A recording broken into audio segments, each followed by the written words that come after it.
Anda sendiri maupun bagi orang lain. Sekarang Ibu absen dulu.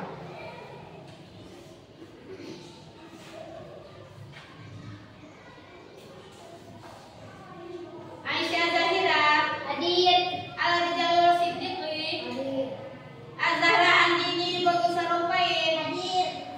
Faiz Al-Arkan Musdar hadir. Muhammad Asrafika hadir. Muhammad Jafar hadir. Muhammad Ridwan Muzdalifah hadir. Nasratul Wida hadir. Nasma Alifah hadir. Qurrata A'yunin hadir. Reka Maulana sakit Bu. Sakit. Oke. Muhammad Wais Al-Shihab hadir. Ada salah satu teman kita yang tidak hadir karena sakit. Nah, mari kita doakan sama-sama supaya teman kita lekas sembuh dan bisa kembali lagi ke sekolah belajar bersama.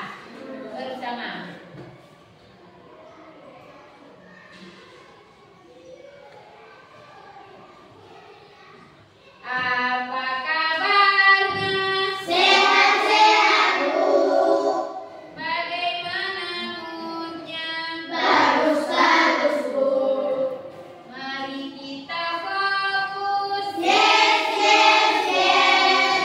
Siap belajar hari ini. Siap belajar hari ini. Nah,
memasukkan buku ke dalam tas.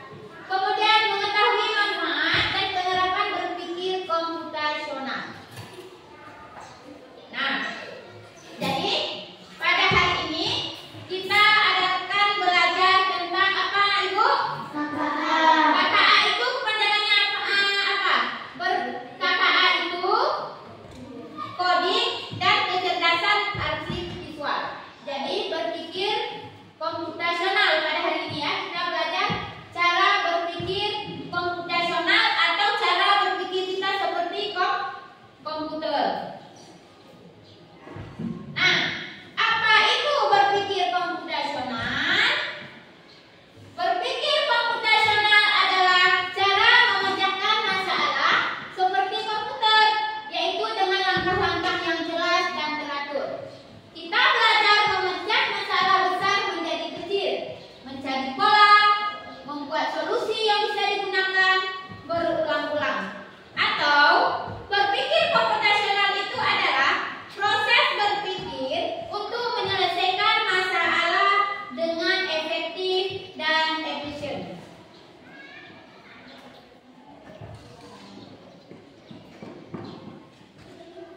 Nah, di dalam berpikir komputasional ada 4 teknik dasar.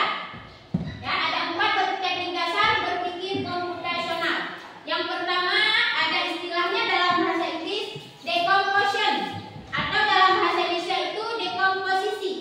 Dekomposisi itu adalah pecahkan masalah besar jadi bagian kecil agar mudah diselesaikan. Nah, di sini coba kalian perhatikan ada sebuah gambar.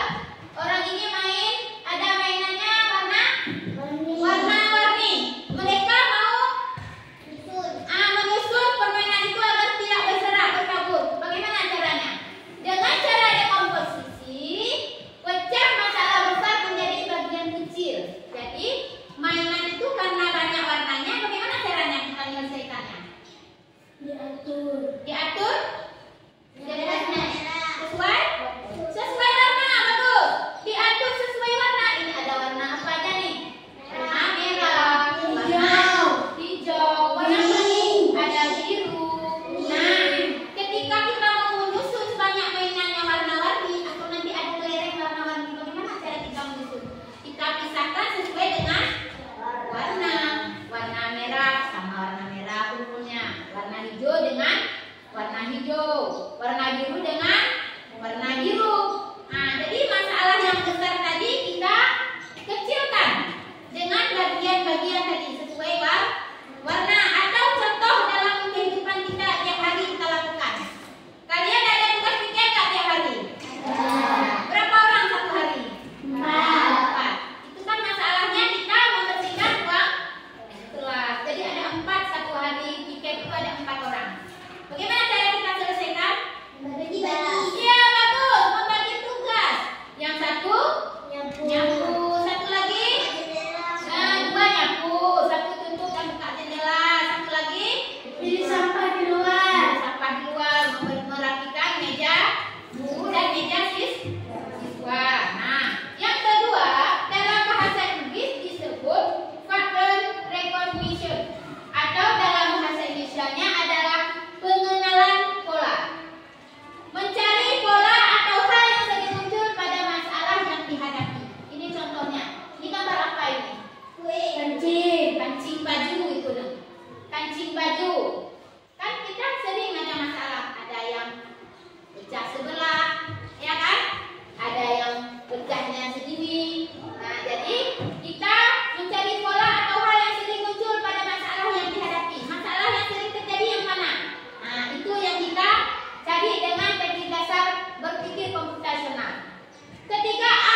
seperti contoh tadi, kita membuat sarapan, butuh langkah-langkah atau proses.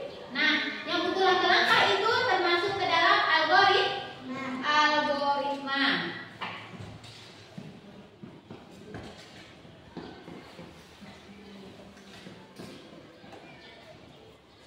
Nah, dalam kehidupan sehari-hari ada contohnya. Misalnya saat membuat teh manis, kita melakukan langkah-langkah berurutan. Kita membuat teh. Siapa sering buat teh? Sasa. Atau buat teh apa aja Sasa lakukan? Apa dulu? Masak air, bisa caranya. Masak air, terus taruh teh.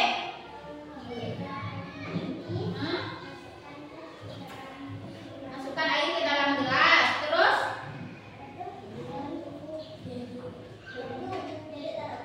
oh ya, diaduk taruh gula. Kalau nggak taruh gula nanti nggak enak, nggak manis. Nah ya, aduk taruh gula baru kita sajikan atau kita minum. Kalau panas tunggu dulu panasnya hilang. Jadi ketika kita membuat teh manis, kita ada langkah-langkah. Bukan teh itu langsung jadi teh yang langsung bisa kita minum, tidak. Pertama orang rebus air dulu, ya kan? Kemudian masukkan teh ke dalam gelas, teh celup. Tuang air yang sudah mendidih ke dalam gelas, tambahkan gula, baru diaduk, baru jadi teh manis. Kemudian saat menyusun jadwal belajar, kita memecahkan pelajaran menjadi sesi kecil. Dari banyak pelajaran, kita susun Senin apa, Selasa apa, hingga Sabtu. Kemudian saat mencari pola soal matematika, kita menggunakan pattern recognition tadi, ya, pengenalan pola tadi. Selanjutnya, coba perhatikan gambar.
sebenarnya kita pun sudah mendapatkannya dalam kehidupan sehari-hari, mulai dari menggosok gigi, mencatat ringkasan pelajaran, hingga menyiapkan tas untuk sekolah besok.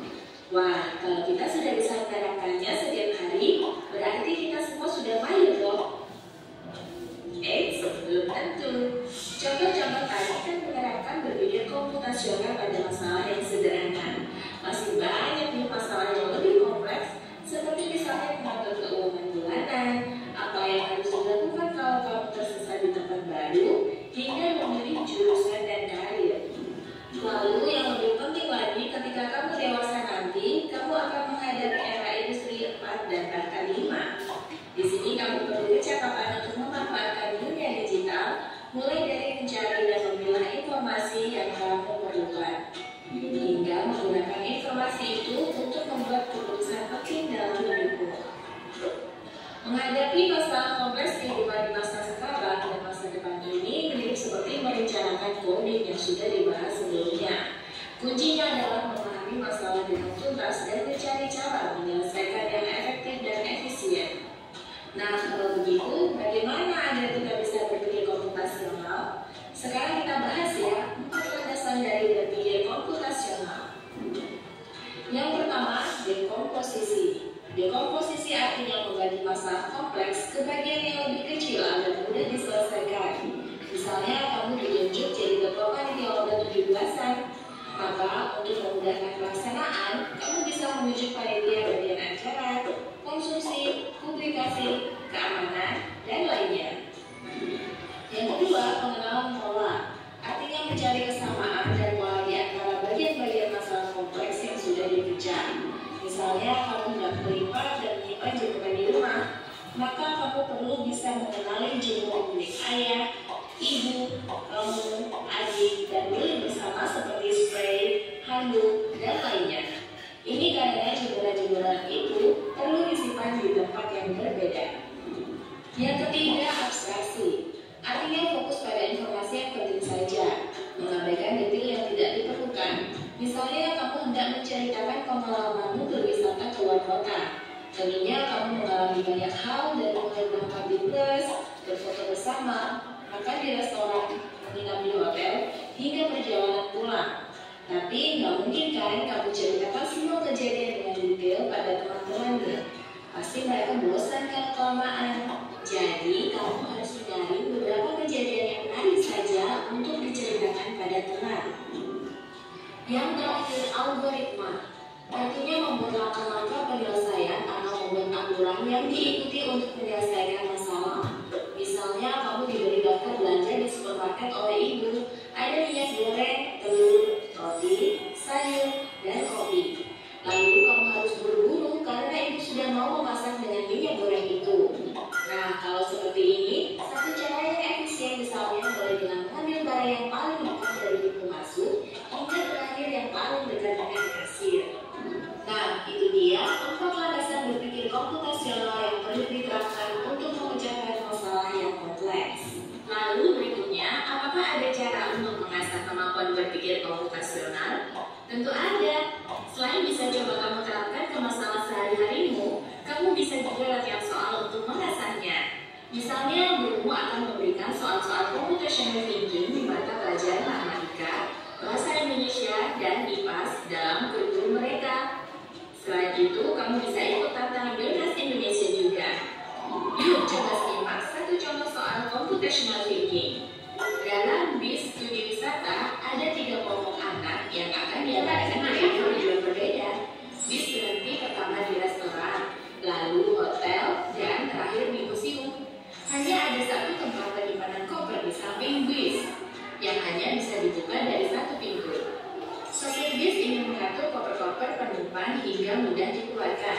Bantu supir bis menentukan urutan memasukkan koper-koper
mengembalikan buku.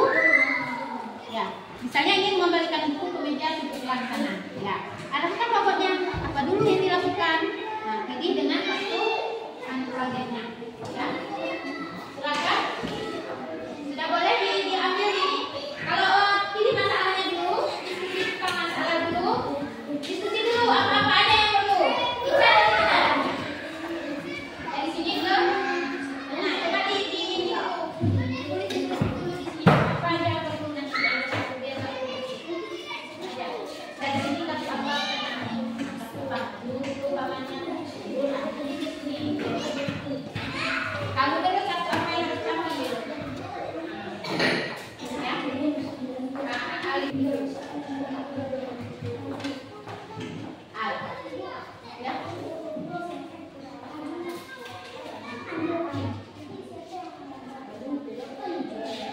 Yang kasih boleh. Dibantu dengan kawan ini boleh. Pokoknya robotnya harus paham. Robotnya harus bisa menyelesaikan masalah yang terjadi. Ya, seperti ini. Sebelum mengambil kartu, kalian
Iya, di sini. Di sini.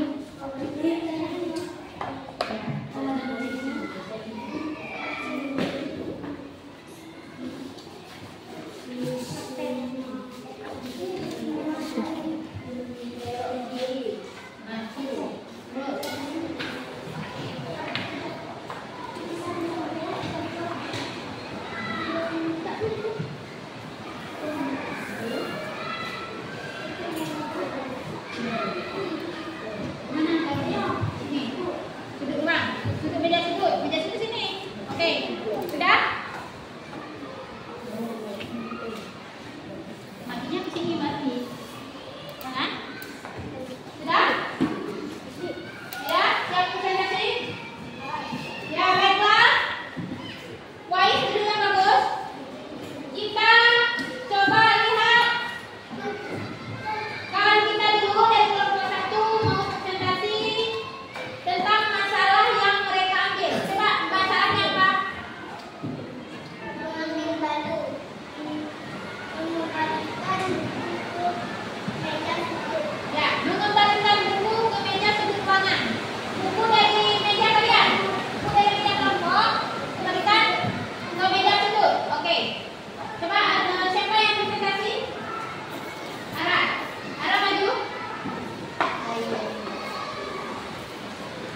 Assalamualaikum warahmatullahi wabarakatuh.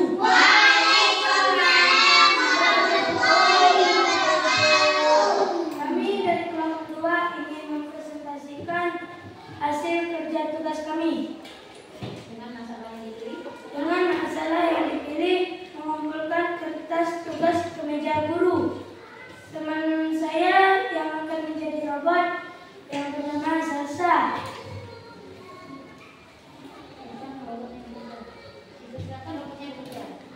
Robot silakan bekerja.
Apa Asraf masalahnya Asraf? Masalah di kelompok tadi masalahnya apa? Apa yang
semua tugas kelompok dengan sangat bagus.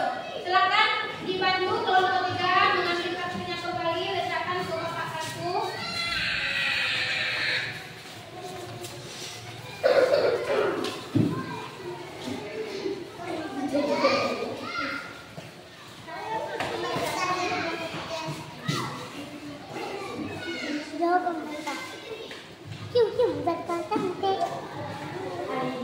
Oke?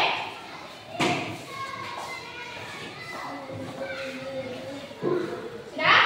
Nah, jadi kita tadi sudah belajar tentang berpikir komputasional dengan algoritma, bukan langkah-langkah, dengan menggunakan kartu instruksi. Nah, dari pembelajaran kita tadi, apa yang menjadi kesimpulan kita pada hari ini? Siapa tahu? Apa itu berpikir komputasional, anak ibu? Apa tadi berpikir komputasional? Proses berpikir untuk menyelesaikan ya, ada masalah besar menjadi kecil, ada masalah yang ya bagian-bagian yang penting ya. Jadi berpikir komputasional itu adalah proses berpikir untuk menyelesaikan masalah secara efektif dan efisien. Kemudian cara menerapkan dalam kehidupan sehari-hari. Seperti tadi, bagaimana kita membuat sarapan. Ini tadi lagi, bagaimana caranya mengambil celengan taruh di sini. Jadi mengandalkan robot. Nanti itulah kita berbicara dengan komputer. Nah, apa manfaat dari kita belajar komputasional untuk masa depan? Nanti kita dihadapkan dengan teknologi yang canggih. Bagaimana cara kita belajar dengan komputer? Nanti nggak ada lagi kadang menulis. Semua pakai komputer. Semua yang kita butuhkan ada di aplikasi-aplikasi yang banyak diluncurkan oleh pemerintah. Ya. Nah, mengapa kita penting menyusun langkah-langkah tadi secara berurutan? Nah, supaya masalah kita sehari-hari kita bisa selesaikan dengan baik.